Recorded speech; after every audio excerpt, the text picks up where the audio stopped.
আগামী ৪-৫ দিন আর্দ্রতার অস্বস্তি বজায় থাকবে বলে আবহাওয়া দপ্তর জানাচ্ছে। এর পাশাপাশি আগামী কয়েকদিন বিক্ষিপ্ত বৃষ্টিও হতে পারে। উত্তরবঙ্গে বজ্রবিদ্যুৎ সহ হালকা থেকে মাঝারি বৃষ্টির সম্ভাবনা আছে। পশ্চিম বর্ধমান, বাঁকুড়া, পুরুলিয়া, পশ্চিম মেদিনীপুর, ঝাড়গ্রামে তাপমাত্রা স্বাভাবিকের থেকে বেশি থাকবে। উত্তরবঙ্গের ক্ষেত্রে আমাদের বজ্রবিদ্যুৎ সহ হালকা থেকে মাঝারি বৃষ্টিপাত এবং দমকা হওয়া 40 থেকে 50।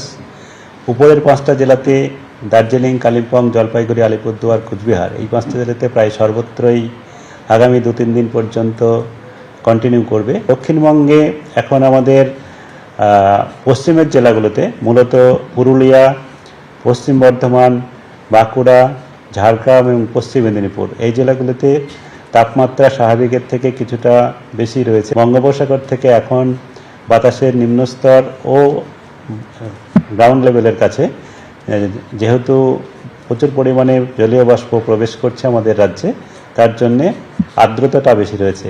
সেজন্য উষ্ণ এবং আর্দ্রর আবহাওয়া সতর্কতা দেওয়া রয়েছে আমাদের আগামী 5 দিন পর্যন্ত। দক্ষিণবঙ্গের জেলাগুলোতেও আগামী 4-5 দিন পর্যন্ত বিক্ষিপ্তভাবে 1-2 জায়গায় করে বজ্রবিদ্যুৎ সহ বৃষ্টিপাতের সম্ভাবনাও থাকছে।